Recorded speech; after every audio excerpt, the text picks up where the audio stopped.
Hello and welcome to the course. We are going to see the model for the network security today.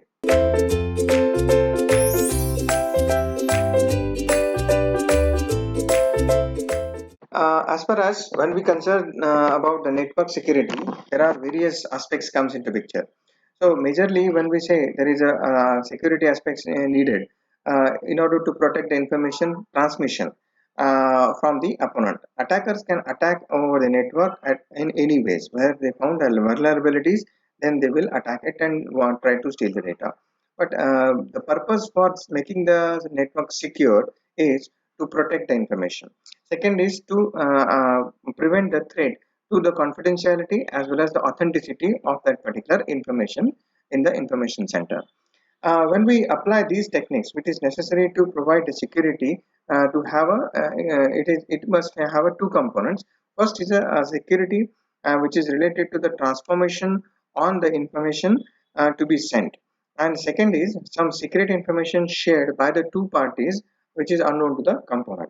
Obviously, when we say the data security comes into the network security part, the data security must be there in such a way that data must be transformed before transmission, which is known to the sender as well as receiver only, and which is unknown to the opponent, so that we can transmit over the secured channel. This is a model showing you the network security in which we can say there is a one sender to the left side and a recipient to the other side. Now sender is going to generate the message. It needs to be transformed, securely transformed to the encoded message with the help of some secret information which is key, and make that data more secure to be transmitted over the channel. Now at the receiver side, the data is received securely as it is sent by the sender. It is made transformed again back to the original condition with the help of the secret keys, and original message is generated at the recipient side. This message is similar to the sender which is generated at the sender side. So some trusted authorities are there, trusted third parties are there, which can be arbiter, distributor of the secret information, which trying to help the transmission of the data from the sender to the receiver secure, making this use of the channel information. Some opponents are there, which are nothing but attackers or hackers, those who are trying to steal the data from the channel, modify the data and resend the data. So this kind of active attacks can be done with the help of opponents. Now, making this particular encryption, or we can say the transformation of the message, which is not known to the opponent, is necessary. And whenever the data is uploaded over the network in the over the channel, this must be secure enough. That means the unknown key should be there to the opponent. The secret key which is used at the sender side should not be known to the opponent, as well as the secret key which is used at the receiver side should not be known to the opponent. Then and then we can say the message is secured over the channel from sender to the receiver. So this is a generalized model of the network security which is implemented basically everywhere. There are majorly four tasks which are necessary to protect the information over the channel. First is the design of an algorithm for performing the security related transformation. As here in the security related transformation means it is related to the encryption as well as decryption, which is not known to the opponent. Next task is to generate the secret information. Secret information is related to the generating the secret keys which are used at the time of encryption at the sender side and decryption at the recipient side. So the major task lies to generate the secret key information, which is to be used along with the algorithms.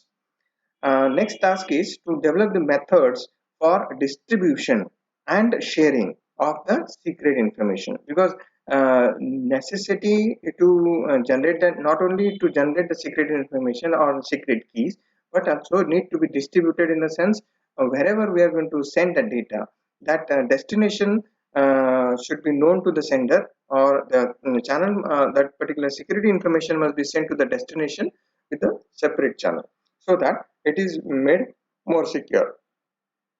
Next task is to specify a protocol which is to be implemented by the two principles to make use of the security algorithm and secret information to achieve the particular security services into the network.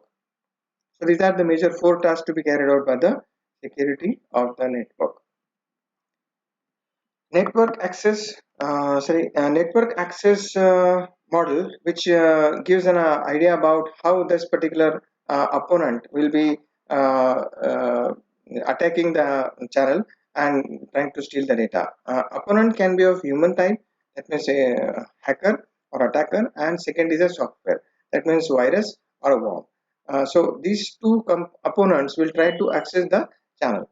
Now, in the information system side, there is a two level of security which is mentioned over here, gatekeeper in function.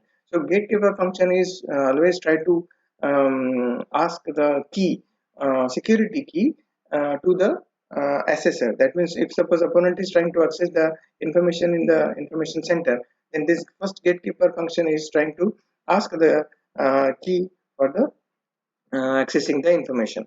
So this is the first level of security which is mentioned over here.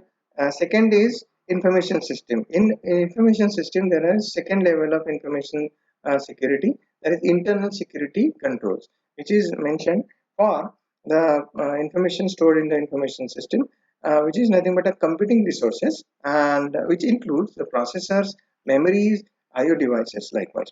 And majorly the components of the information systems are data, processors, and the software.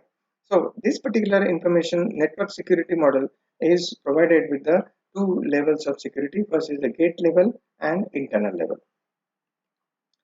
The security mechanism need to cope up with the unwanted access.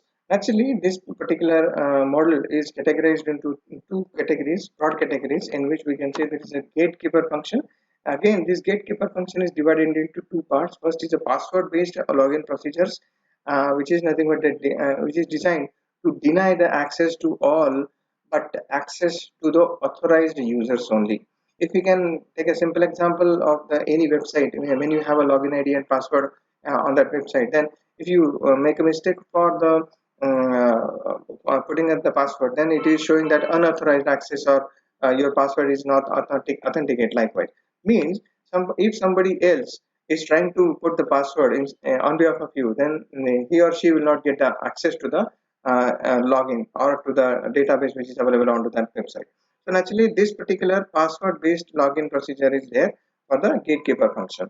Screening logic is one of the next type, in which it is designed to detect and reject the worms or the viruses and other similar attacks. So these worms and viruses are nothing but the programs which are designed by the attackers to steal the data. Next is a internal security control. As we have seen, it is for monitoring the activity and analyze the stored information into the information system. Thanks for watching. We will continue with the videos. Thank you.